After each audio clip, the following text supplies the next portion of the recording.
Diarrhoea ও তার প্রতিকার।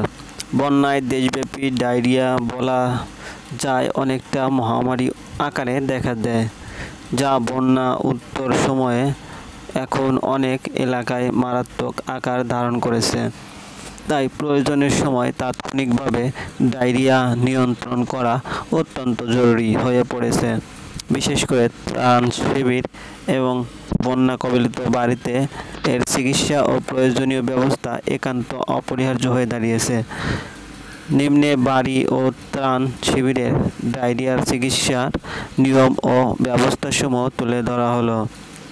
ডায়রিয়ার শুরুতেই বাড়িতে চিকিৎসা করে কিভাবে পানি স্বল্পতা রোধ করা যায় এ বিষয়ে পরিবারের সদস্যদের সচেতন করে তুলতে হবে।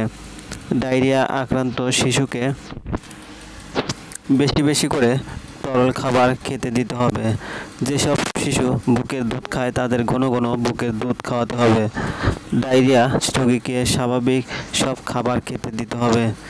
শিশু রোগীর যদি ঘন ঘন পাতলা পায়খানা, বমি, খুব বেশি জ্বর, ঘন ঘন বমি, তৃষ্ণা, পায়খানার সাথে রক্ত প্রভৃতি দেখা দেয়, তাহলে দ্রুত স্বাস্থ্য কেন্দ্রে নেওয়ার ব্যবস্থা করতে হবে। স্বাস্থ্যকর্মীদের দ্বারা চিকিৎসা। স্বাস্থ্যকর্মীরা সাধারণ প্যাকেটে তৈরি খাবার, স্যালাইন ও আরএস দিয়ে থাকে। এই প্যাকেট স্যালাইন 500 ml লিটার পরিমাণ পানিতে মেশাতে হবে। এই তৈরিকৃত খাবার স্যালাইন রোগীকে বারবার খাওয়াতে হবে। স্যালাইনের পাশাপাশি অন্য সব স্বাভাবিক খাবারও খেতে দিতে হবে। 12 ঘন্টা পর্যন্ত প্যাকেট খাবার স্যালাইন শরবত ভালো থাকে। 12 ঘন্টা পর আবার নতুন স্যালাইন তৈরি করতে হবে। ঘরে প্যাকেট স্যালাইন না থাকলে চিনি, গুড় ও লবণ দিয়ে শরবত বানিয়ে নিতে হবে। 3 আঙ্গুলের সমান 1 চিমটি লবণ এবং মুঠো গুড় এবং আধা সের খাবার পানি দিয়ে এই স্যালাইন তৈরি করতে হবে।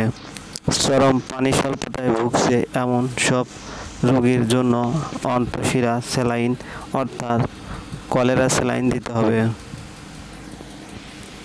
অবস্থা যদি 2 দিন পর্যন্ত অপরিবর্তিত থাকে তাহলে নিকটস্থ স্বাস্থ্যকেন্দ্রে স্থানান্তর করতে হবে। ডায়রিয়া আক্রান্ত রোগীর যদি 3 দিনের মধ্যে উন্নতি না হয় অথবা রোগী খারাপের দিকে যায়, তবে দেরি না করে নিকটস্থ স্বাস্থ্যকেন্দ্রে অথবা ডায়রিয়া চিকিৎসা কেন্দ্রে নিতে হবে। চিকিৎসকের পরামর্শ ব্যতীত রোগীকে আইভি স্যালাইন বা অ্যান্টিবায়োটিক জাতীয় ওষুধ দেওয়া উচিত নয়। বিশুদ্ধ পানি পান করতে হবে। পচা বাসি খাবার খাবে না এবং খাবার ঢেকে রাখতে হবে।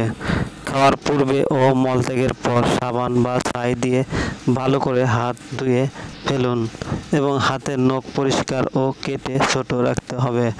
স্যানিটারি পায়খানা ডুবে গেলে উঁচু জায়গায় গর্ত করে মলত্যাগ করতে হবে এবং ঢেকে রাখতে হবে। জন্ডিস লক্ষণ, প্রতিরক্ষা এবং প্রতিরোধ। বন্যা পরবর্তী সময়ে ভাইরাসজনিত কারণে জন্ডিসের প্রকোপ বৃদ্ধি পায়। 2 রকম ভাইরাসের আক্রমণে হেপাটাইটিস বা লিভার সেল জন্ডিস হয়। হেপাটাইটিস ভাইরাস এবং নন হেপাটাইটিস ভাইরাস। নন হেপাটাইটিস ভাইরাস মূলত এমন মানুষদের আক্রমণ করে যাদের বিভিন্ন কারণে দেহে রোগ প্রতিরোধ ক্ষমতা কমে যায়, যেমন এইডস রোগী ইত্যাদি। হেপাটাইটিস ভাইরাস প্রধানত 5 রকম: এ, বি, সি, ডি, ই। সব ধরনের জন্ডিসের মধ্যে সবচেয়ে বিপজ্জনক হচ্ছে হেপাটাইটিস বি এবং সি। এদের আক্রমণে রোগ দ্রুত বাড়ে এবং আক্রান্ত ব্যক্তি বহু বছর ধরে ভুগতে থাকে। এদের আক্রমণে লিভার সিরোসিস এমনকি যকৃতের ক্যান্সার পর্যন্ত হতে পারে। হেপাটাইটিস এ এর জন্য রোগী চট করে মারা যায় না, তবে ই ভাইরাস কখনো কখনো প্রাণঘাতী হতে পারে।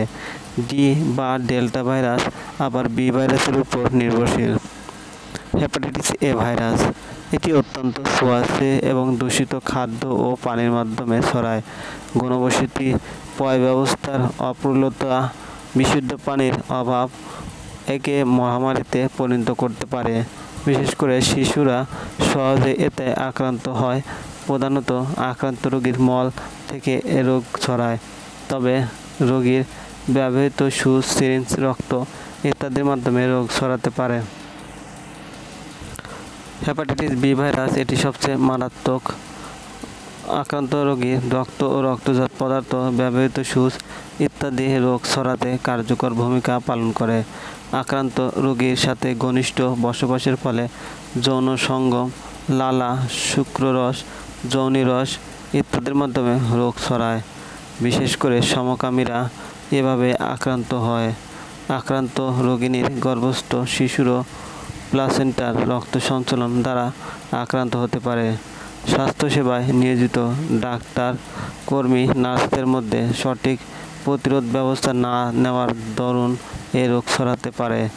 উল্কি, আকুপাঙ্কচার ব্যবহৃত দ্রব্যাদি যথাযথভাবে জীবাণুমুক্ত করে না নিলেও এর মাধ্যমে এই ভাইরাস সংক্রমিত হতে পারে। ডেল্টা ভাইরাস বা হেপাটাইটিস বি ভাইরাস ত্রুটিযুক্ত এ ভাইরাস নিজের অস্তিত্ব এবং কার্যক্রমের জন্য হেপাটাইটিস বি ভাইরাসের উপর নির্ভরশীল। ফলে এ দুইয়ের উৎস এবং সংক্রমিত হওয়ার ধরন একই।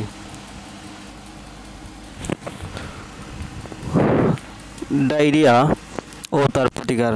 বন্যায় দেশব্যাপী ডায়রিয়া বলা যায় অনেকটা মহামারী আকারে দেখা দেয়, যা বন্যা উত্তর সময়ে এখন অনেক এলাকায় মারাত্মক আকার ধারণ করেছে।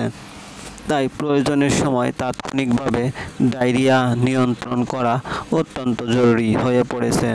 বিশেষ করে ত্রাণ শিবির এবং বন্যা কবলিত বাড়িতে এর চিকিৎসা ও প্রয়োজনীয় ব্যবস্থা একান্ত অপরিহার্য হয়ে দাঁড়িয়েছে। নিম্নে বাড়ি ও ত্রাণ শিবিরের ডায়রিয়ার চিকিৎসার নিয়ম ও ব্যবস্থাসমূহ তুলে ধরা হলো। ডায়রিয়ার শুরুতেই বাড়িতে চিকিৎসা করে কিভাবে পানি স্বল্পতা রোধ করা যায় এ বিষয়ে পরিবারের সদস্যদের সচেতন করে তুলতে হবে। ডায়রিয়া আক্রান্ত শিশুকে বেশি বেশি করে তরল খাবার খেতে দিতে হবে।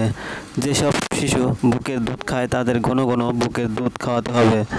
ডায়রিয়া রোগীকে স্বাভাবিক সব খাবার খেতে দিতে হবে।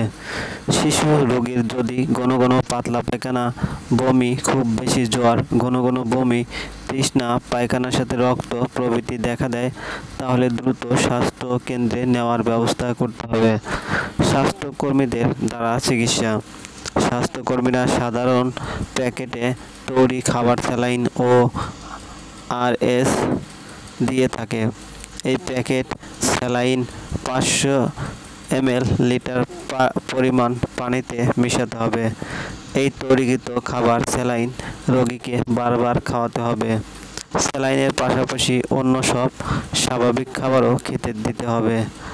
12 ঘন্টা পর্যন্ত প্যাকেট খাবার, স্যালাইন শরবত ভালো থাকে। 12 ঘন্টা পর আবার নতুন স্যালাইন তৈরি করতে হবে। ঘরে প্যাকেট স্যালাইন না থাকলে চিনি, গুড় ও লবণ দিয়ে শরবত বানিয়ে নিতে হবে।